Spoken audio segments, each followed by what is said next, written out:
Bye చిరు.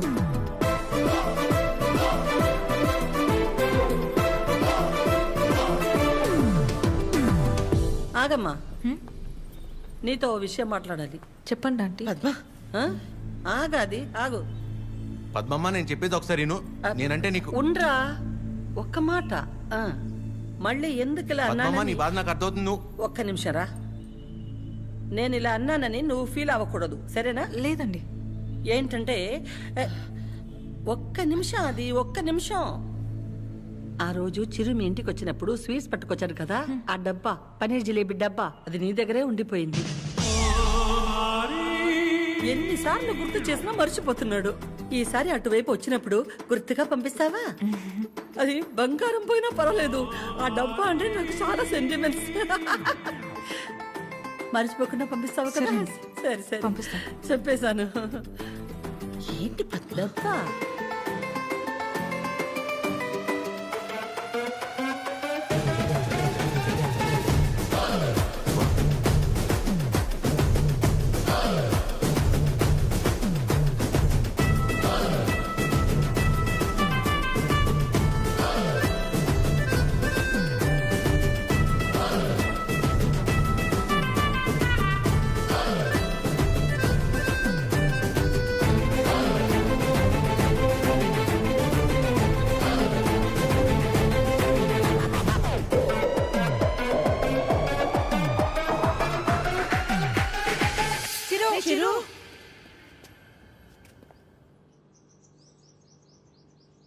దేవుడు అన్నీ చూస్తూ ఉంటాడు తమ్ముడు. వీళ్ళాడిన ఆటలకి సరైన అమ్మాయిని తీసుకొచ్చి దించాడు. అలా చూస్తారే, ఇప్పుడు ఏం చేస్తారో చెప్పండి. ఇంతకీ చిరు ఎక్కడా? ఇలాంటి పరిస్థితులు ఎవరైనా ఎక్కడ ఉంటారు? అక్కడే. నా గురించి మర్చిపోయి ఒక మంచి అమ్మాయిని చూసుకొని హ్యాపీగా ఉండండి. మన పెళ్ళి జరగదు.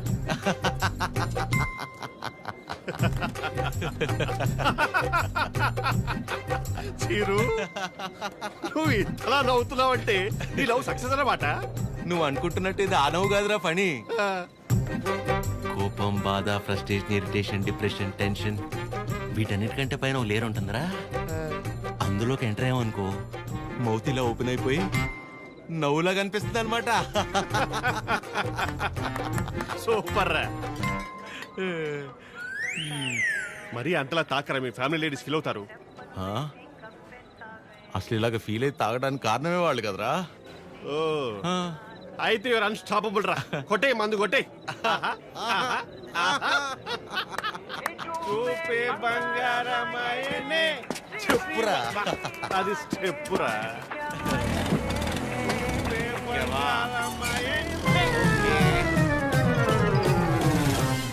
తదిమి తందాన హృదయ లయల జతుల తిల్ల. తాగి నువ్వా నేనా? సగమ కదు కదు కదు తక్క చిమ్మి తక్క చిమ్మి తక్క. వచ్చారు దేవతలారా రండి.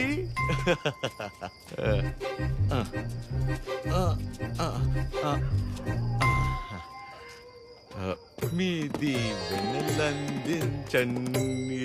రే చిరు, ఏంటి నాన్న తాగొచ్చావా?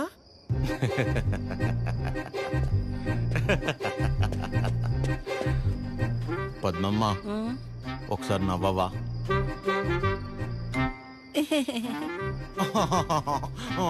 ఇంకొంచెం నవ్వవా?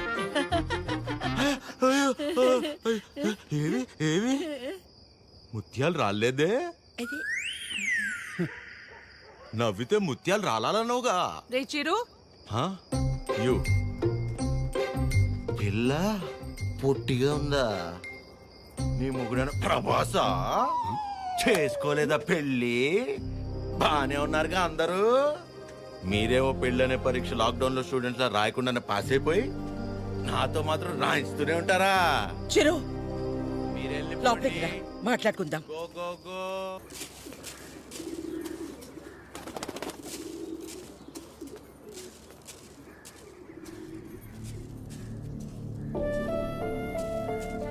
కాఫీ టీలు ఏమైనా ఉన్నాయా లేవా?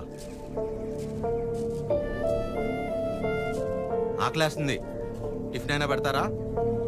ఇంకోసారి మందు తాగొస్తే మంచి నీళ్లు కూడా ఇవ్వను. ఏంట్రా ఎప్పుడూ లేంది కొత్తగా? బుర్ర పని చేయలేదు, నేనేం చేయను? తాగాక బాగా పనిచేసిందా? ఆయన చేతగాని వాడిలా తాగడం ఏంట్రా? ఆ? చెప్పు. రేయ్, ఎంత మా మధ్య పెరిగినా చివరికి నువ్వు కూడా మగాడివి అనిపించావు కదరా. పద్మమ్మ, నేను అప్పుడే చెప్పా ఆ అమ్మాయి కాదంటే నేను తట్టుకోలేనని. మీరే ఏవో చెప్పి పంపించి ఇప్పుడు నన్ను అంటున్నారు.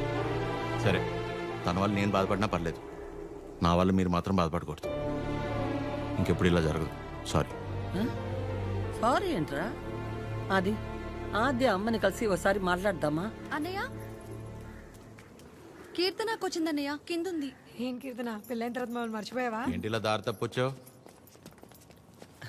హలో ఆంటీ, ఎలా ఉన్నారు? బాగున్నానమ్మా, కూర్చో. ఏంటమ్మా, ఎలా ఉన్నా? బాగున్నావా? బాగున్నానంటీ. వాసు ఎలా ఉన్నాడమ్మా? వాసు ఎవరంటీ? వాసు వాళ్ళ ఆయన పేరు విష్ణుమా. ఏదో ఒకటి. బాగున్నాడా? బాగున్నాడు. మీ బాక్స్ ఆంటీ ఆద్య ఇచ్చి రమ్మంది. వాళ్ళే ఇచ్చేశారు.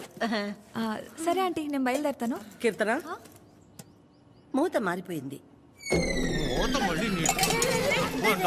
Bye aunty. ఎక్కడికి వెళ్తావు? కూర్చో. నా మీద అరుస్తావేంటి? అయినా నేను చాలా చెప్పు చూసాను. టైం వేస్ట్, నువ్వు తను మర్చిపో. మర్చిపోవడం ఏంటి బొందా? సరే సర్లేరా కీర్తన, మర్చిపోవటం దాకా ఎందుకులే గాని అదే వాళ్ళ అమ్మ గురించి చెప్పు.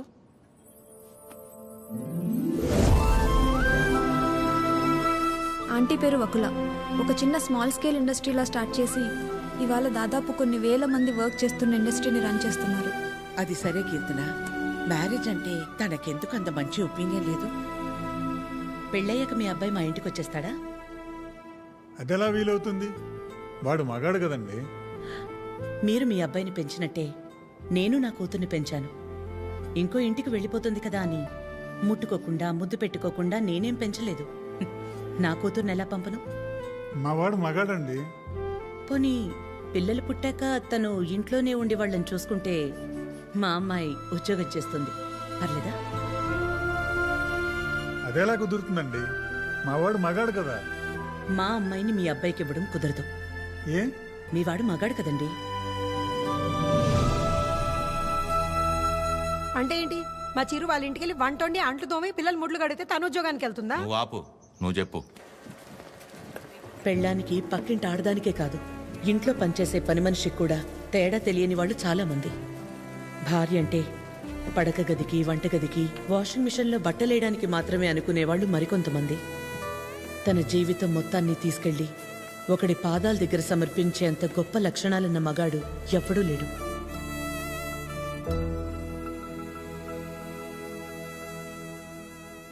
అంతెందుకు ఆంటీ, నా పెళ్ళికి ఇన్వైట్ చేద్దామని వెళ్ళాను. మీ ఇంట్లో ఏమంటున్నారు? ఆ జనరేషన్, పైగా జాయింట్ ఫ్యామిలీ కదా ఆంటీ, పెళ్ళికి రామన్నారు. 4-5 కుటుంబాలు కలిసుంటే మా జనరేషన్లో జాయింట్ ఫ్యామిలీ. ఇప్పుడు మొగుడు పెళ్ళం కలిసుంటేనే జాయింట్ ఫ్యామిలీలా ఫీల్ అవ్వాల్సి వస్తుంది. జాగ్రత్త. అబ్బో. ఏమైనా అనువకలా తల్లే కూతురు పెళ్ళొద్దంటుంటే నలుగురు వింతగా అనుకుంటారు. మా అమ్మ వాళ్ళమ్మ దారిలో నడిచింది, నన్ను తన దారిలో నడవమంది. నా కూతురునైనా కొత్త దారిలో నడవని. ఆ నలుగురు గురించి ఆలోచించి నేను పోగొట్టుకున్నది చాలదా? ఆచే విషయంలోనైనా నన్ను జాగ్రత్త పడి. నువ్వన్నా చెప్పాద్యా. అమ్మ చెప్పింది కదా ఆంటీ. కూతురు విషయంలోనే తను ఆ నిర్ణయం తీసుకుందంటే ఎన్ని బాధల్ని దాటి ఉండాలి. అలాగని అలాగే వదిలేస్తామా? ఎందుకు వదిలేస్తాం? ఏ ఆడదైనా సరే తన జీవితం మొత్తాన్ని తీసుకొచ్చి సమర్పించేంత గొప్ప లక్షణాలతో పెంచాం మన చిరుని. ఇలా చెప్పే ప్రేమించేలా చేశారు. నువ్వు ఊరుకొన్నానా? నీ గురించి నీకేం తెలుసు? నేను చెప్తున్నాను, ఆద్య వాళ్ళ అమ్మకి నువ్వు ఖచ్చితంగా నచ్చుతావు.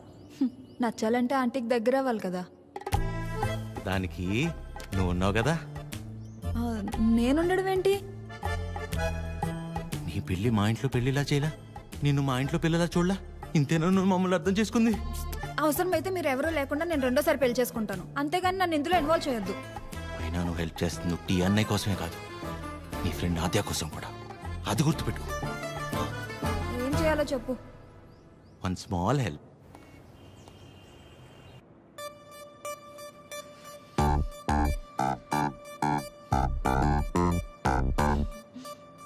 ఏమైంది? ఆ, ఏం లేదే. ఏదో టెన్షన్ పడుతున్నట్టున్నా. ఆ, అంటే ఇవాళ విష్ణు వస్తున్నాడు కదా. అదేంటి నిన్న ఎల్లుండి వస్తున్నాడు అన్నావుగా? ఇవాళే వస్తున్నాడు అంటున్నాగా. ఏదో అయింది. ఆద్య, నా బ్యాటరీలో ఫోన్ అయిపోయింది. ఒకసారి విష్ణు ఫోన్ ఇస్తే నీకు కాల్ చేసిస్తా. బ్యాటరీలో ఫోన్? వాడు వస్తాడో రాడో అన్న ఎక్సైట్మెంట్లో ఒకసారి నీ ఫోన్ ఇస్తావా? Thank you.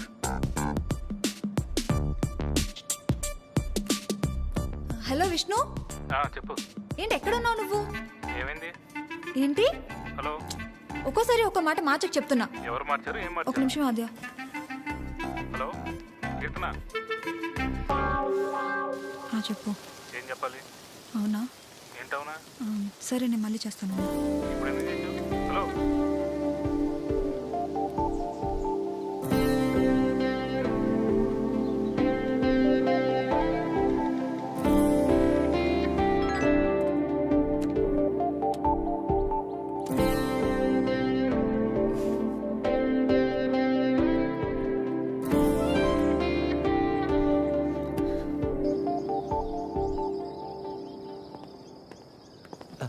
నమస్తే.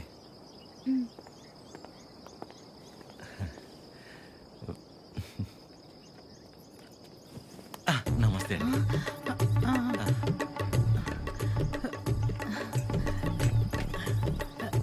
నమస్తే.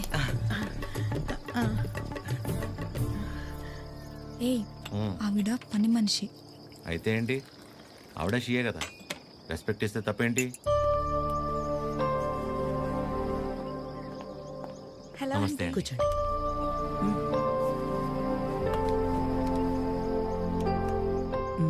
మీకు చెప్పా కదంటీ తిని గురించే. నాకు అన్నయ్యలాగా. వీళ్ళ ఫ్యామిలీ కూడా చాలా క్లోజ్ ఆంటీ నాకు. అందుకే మిమ్మల్ని పర్సనల్గా రిక్వెస్ట్ చేద్దామని వచ్చాను. మీ పేరేంటి? చిరంజీవి. ఏం చేస్తుంటారు? కళ్యాణ మండపం ఉందండి. అమ్మాళ్ళు కూడా మీలాగే ఒక ప్రాజెక్ట్ స్టార్ట్ చేద్దాం అనుకుంటున్నారు. వచ్చే దారిలో ఫ్యాక్టరీ కూడా చూసి వచ్చారండి. చాలా బాగుంది.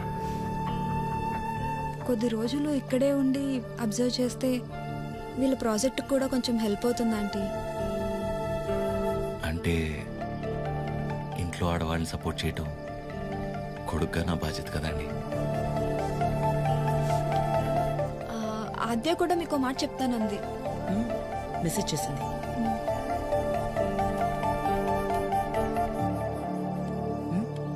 ఆంటీ ఎప్పటి నుంచి రమ్మని? రేపు వెళ్ళి సరితను కలవమను. Okay, thanks aunty. థ్యాంక్స్ అండి. బాయ్. చల్లంత కవ్వింత కావాలిలే, ఆద్యకి విషయం తెలిస్తే నా మొహం కూడా చూడదు. ఒళ్ళంత తుల్లింత రావాలిలే. ఆంటీకి అబద్ధం చెప్పానని తెలిస్తే నేను చంపేస్తుంది. సరిత ఎవరు? సరిత ఎవరు? సరిత సరిత సరిత సరిత సరిత ఎవరు? రేపు వెళ్తావుగా, తెలుస్తుంది. రేపు తెలుస్తుంది, రేపు తెలుస్తుంది. ఇదంతా బానే ఉంది కానీ హత్యకు తెలియకుండా వెళ్ళటమే కరెక్ట్ కాదేమో అనిపిస్తుంది. సీతాదేవి కోసం రాముడు బయలుదేరాడని సీతకి తెలుసా? బయలుదేరలేదా? అది సీత నమ్మకం, రాముడి బాధ్యత. ఆద్య నీ బాధ్యత. నువ్వు ఒక్కదానివి చాలే. అదేది అసలు రామాయణంలో. సరే, సరే, సరే. అరే ఉండు ఉండు ఉండు. ఆద్య కూడా నువ్వంటే ఇష్టం అని తెలుసు కాబట్టి మేం కూడా నిన్ను సపోర్ట్ చేస్తున్నాం. నువ్వు అక్కడికి వెళ్ళడం వల్ల నువ్వు ఆద్య ఒక్కటవ్వకపోయినా పర్వాలేదు, కానీ నీ వల్ల తనకి వాళ్ళ అమ్మకి మధ్య ఇంత దూరం కూడా రాకూడదు.